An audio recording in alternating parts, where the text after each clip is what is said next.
नमस्कार, मैं हूं विद्यासागर। स्वागत है आप सभी का न्यूज वन इंडिया में। और बुलेटिन में सबसे पहले बात करेंगे सुप्रीम कोर्ट में कोरोना संकट पर अहम सुनवाई होना है। आपको बता दें कि एससी ने केंद्र से कोविड को लेकर नेशनल प्लान मांगा है। सर्वोच्च अदालत ने राज्य सरकारों को सख्त संदेश दिया है।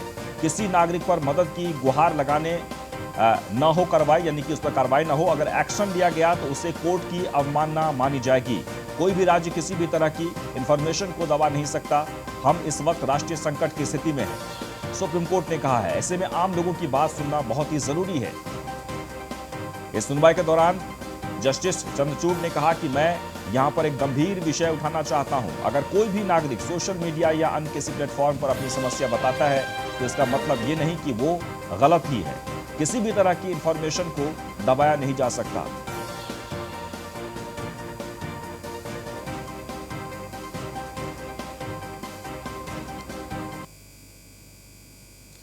खबर बागपत से, जहां पर शूटर दादी चंद्रो का कोरोना से निधन हो गया है।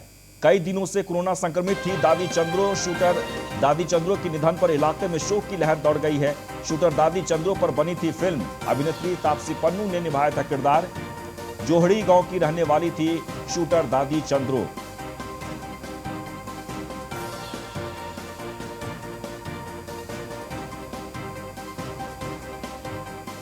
तो आपको बता दें कि शूटर दादी का निधन हो गया है। कोरोना से कई दिनों से संक्रमित थी। जोहड़ी गांव की रहने वाली थी शूटर दादी चंद्रो। और शूटर दादी चंद्रो के निधन के बाद से इलाके में शोक की लहर है। लोग काफी मायूस हैं। कई दिनों से कोरोना संक्रमित थी दादी चंद्रो और आज उनका निधन हो गया है। तो शूटर दादी चंद्रो के निधन पर इलाके में शोक की लहर दौड़ गई है। आपको बता दें कि शूटर दादी चंद्रो पर फिल्म भी बनी थी और अभिनेत्री तापसी पन्नू ने किरदार निभाया था। तो जोहड़ी गांव की रहने वाली थी शूटर दादी चंद्रो। और आपको बता दें कि कोरोना से दादी चंद्रो की मौत हो गई है। और इस मौत के बाद से इलाके में काफी लोग दुखी हैं, गहरे सदमे में हैं। शोक की लहर दौड़ गई है। तो शूटर दादी चंद्रो पर फिल्म भी बनी थी जिसमें तापसी पन्नू ने किरदार निभाया था। लेकिन फिलहाल आज कोरोना ने शूटर दादी चंद्रो को भी लील लिया है, यानी उनका निधन हो गया है। तो लगातार खबरें आ रही है अलग अलग जगहों से और एक के बाद एक मौतें हो रही हैं कोरोना को लेकर। और उसी सिलसिले में शूटर दादी चंद्रो का भी निधन हो गया है।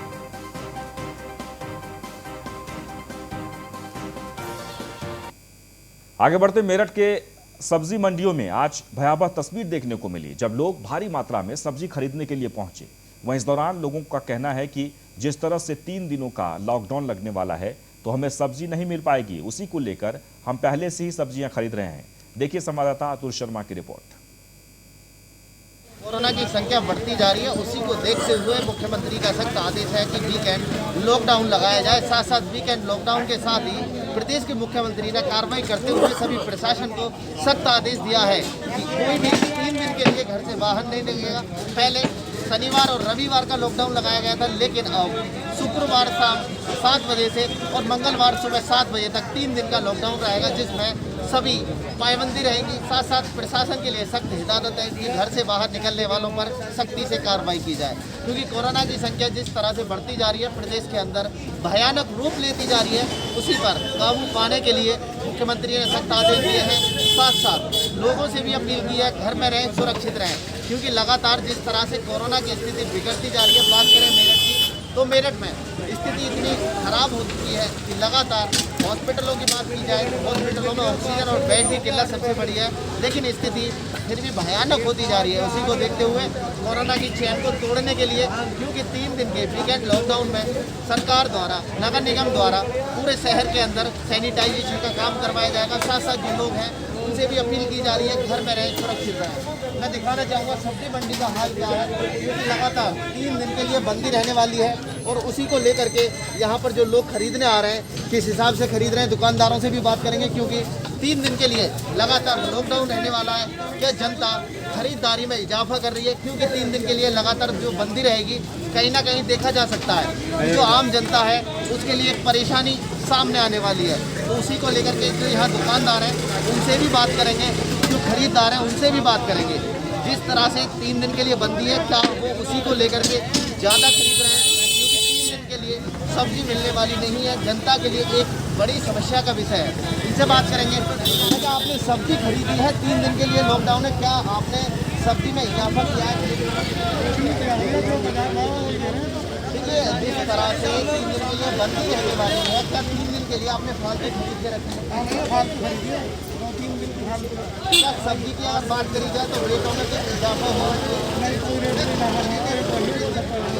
देखिए, यहाँ पर देखा जाए तो जो लोग हैं खरीदने वाले, उनका कहना रेट वही है, लेकिन 3 दिन के लिए जनता पहले ही स्टॉक करके रख रही है। क्योंकि लगातार जिस तरह से कोरोना की संख्या बढ़ रही है, उस चैन को तोड़ने के लिए मुख्यमंत्री प्रधानमंत्री का प्रयास है।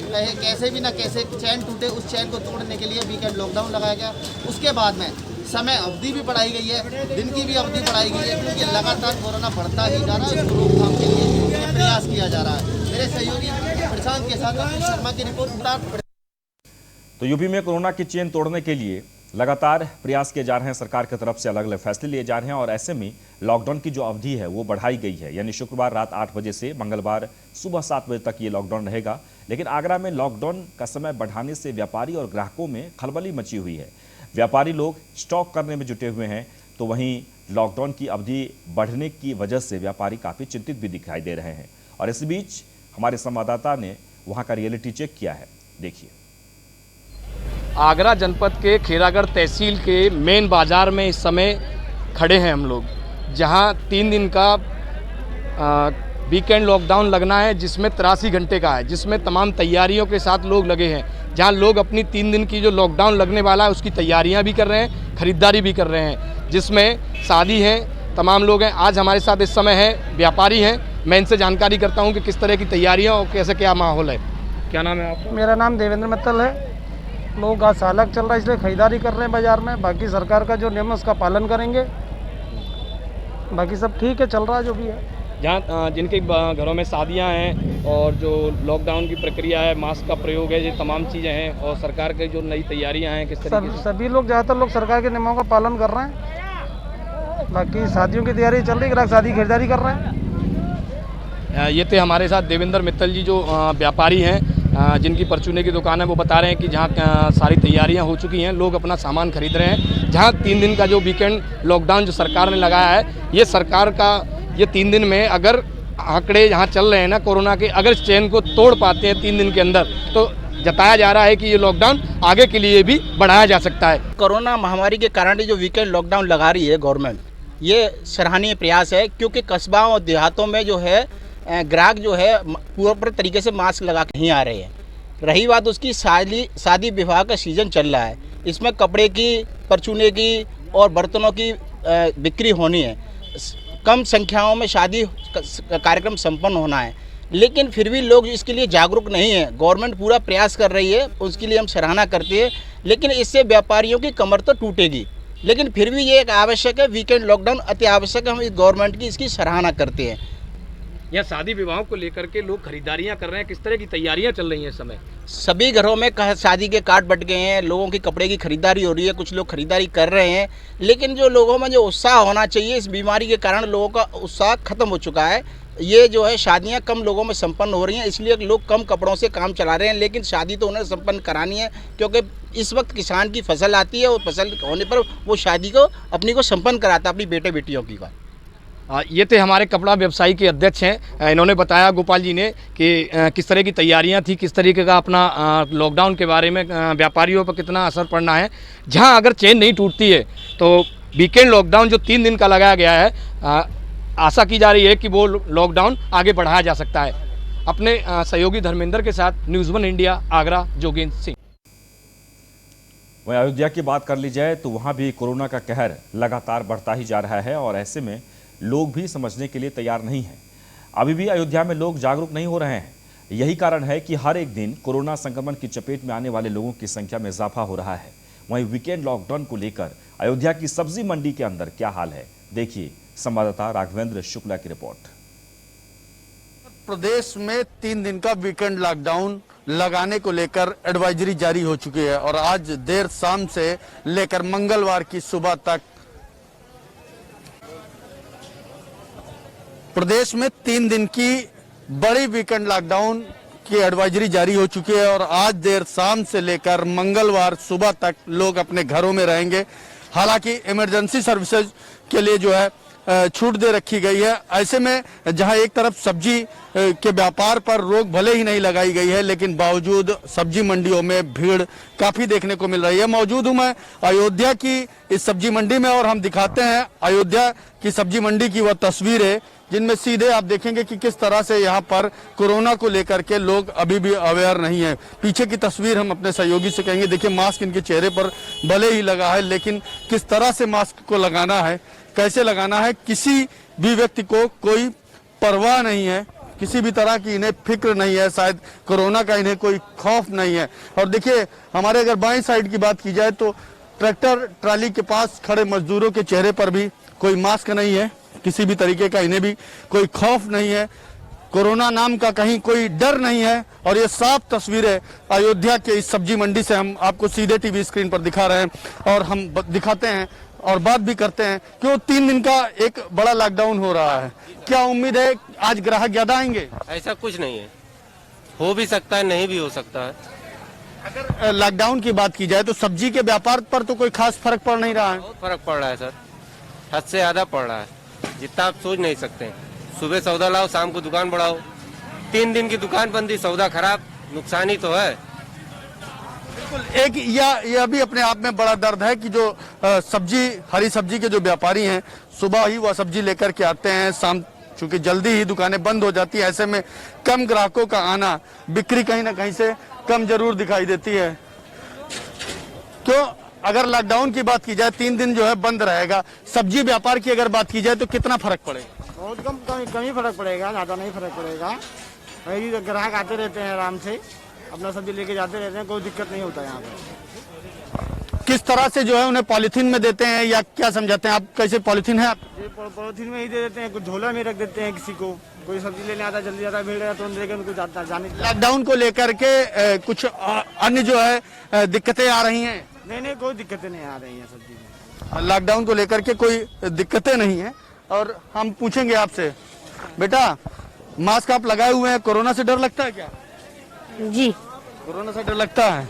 सब्जी लेकर के आप सब्जी लेने आए हुए थे? आप नहीं, सामान लेने आए हुए थे। देखिए छोटे से बच्चे हैं, सामान लेने आए हुए हैं और देखिए किस तरह से हमने तस्वीर को फिर हम चाहेंगे कि दिखाएं हमारे सहयोगी कि ये एक जागरूक होने की एक बड़ी जरूरत है, क्योंकि कोरोना ना तो किसी की जात देखता है, न किसी का मजहब देखता है, ना ही किसी की उम्र और ना ही वह अमीरी गरीबी देखता है। कोरोना एक ऐसा काल है जिसमें अगर कहीं से भी कोई कमियां मिली तो वह अपने काल के गाल में समा लेता है। सहयोगी वीडियो जर्नलिस्ट मोहम्मद रजा के साथ Raghavendra Shukla, news 1 India, Ayodhya. UP में कोरोना से ही हाहाकार मचा हुआ है। आपको बता दें कि पिछले 24 घंटे में कोरोना के 34,626 नए केस सामने आए हैं। 24 घंटे में कोरोना से 32,494 लोग ठीक हुए हैं। वहीं प्रदेश में 24 घंटे में 2,44,000 कोविड टेस्ट भी हुए हैं। 1,08,000 लोगों के RT-PCR टेस्ट भी शामिल है। तो उत्तर प्रदेश में लगातार कोरोना के जो आंकड़े हैं वो बढ़ रहे हैं और ऐसे में ये बहुत ही एक चिंता का विषय बनते जा रहा है। 34,626 नए केस दर्ज किए गए हैं 24 घंटे के भीतर। 32,494 लोग ठीक भी हुए हैं, यानी कि ठीक होने की जो संख्या है वो भी काफ़ी अच्छी है। प्रदेश में बीते 24 घंटे में 2,44,000 कोविड टेस्ट हुए और 1,08,000 लोगों के RT-PCR टेस्ट भी इसमें शामिल है। एक बार आपको फिर से बता दें कि पिछले 24 घंटे में 34,626 नए केस दर्ज किए गए हैं, जबकि 24 घंटे में 32,494 लोग कोरोना से ठीक हुए हैं।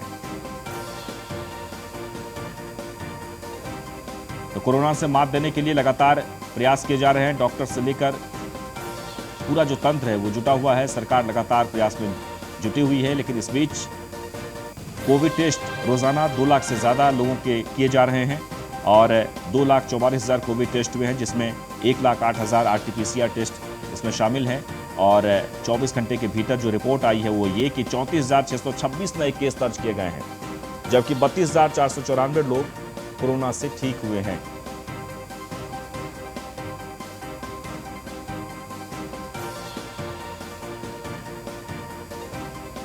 और एस के वाजपेयी जुड़ गए इस वक्त हमारे साथ। एस के वाजपेयी, आपसे जानना चाहेंगे कि कोरोना की जो रफ्तार है वो लगातार बढ़ती ही जा रही है, लेकिन ठीक होने का जो रेशियो है वो भी अब ठीक ठाक आंकड़ा दिख रहा है, क्या अपडेट है?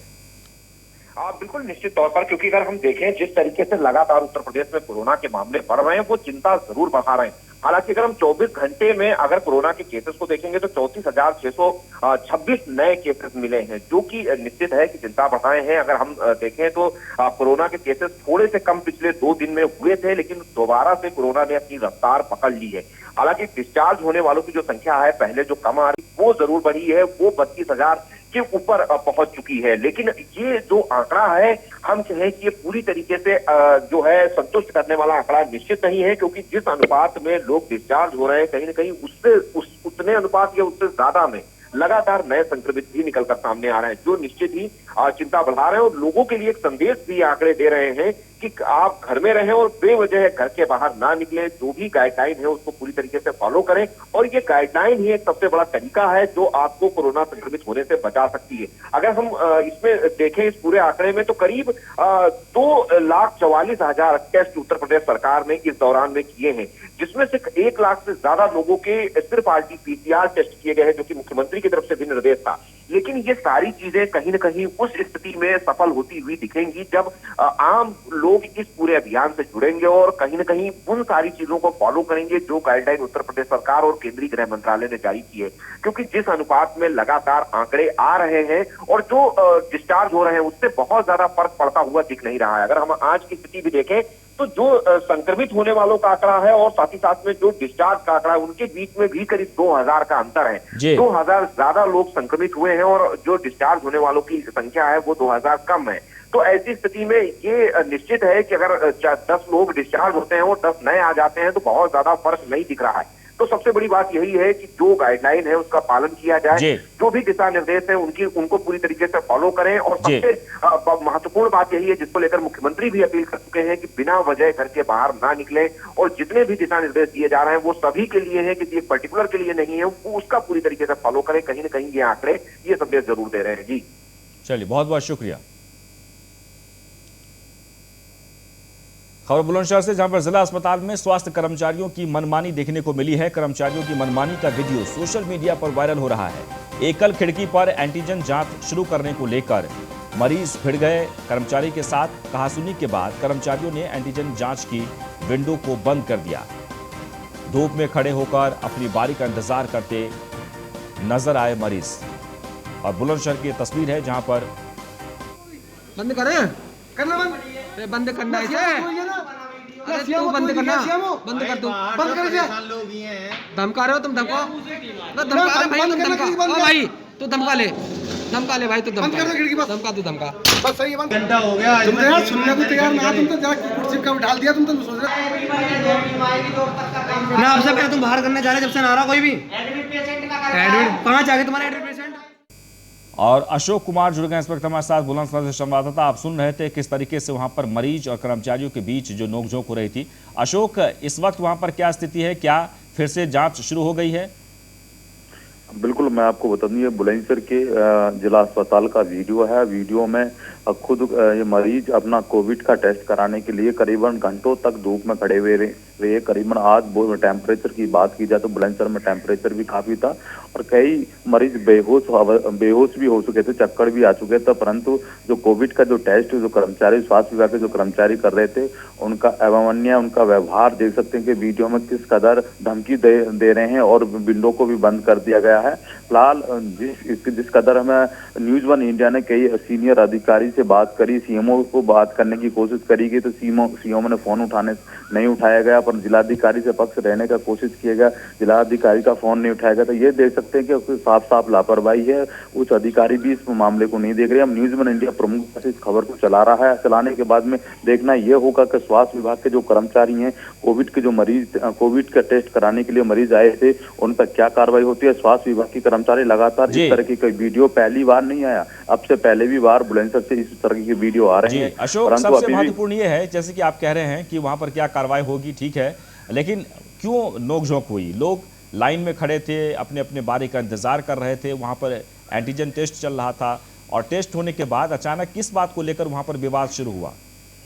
बिल्कुल, मैं आपको बता दूं, बुलंदशहर के जो स्वास्थ्य विभाग का जो ये वीडियो है, ये जिला अस्पताल का वीडियो, करीबन घंटों तक महिला बुजुर्ग का घंटों तक खड़े रहे। खड़े होने के बाद में जो बारी बारी से उनका नंबर आ रहा था, तो फोन में व्यस्तता ज्यादा रही है। उनका आरोप लगा कि फोन में ज्यादा व्यस्तता था कि वो जल्दी से जल्द टेस्ट नहीं कर रहे थे, जिसके आक्रोश में होकर ग्रामीणों ने कई बार उनसे बोला, उनकी नहीं सुनने थे, जिसे नहीं सुनने के कारण ये नोकझोंक का वीडियो सोशल मीडिया पर वायरल हो रहा है। जी चलिए, बहुत बहुत शुक्रिया।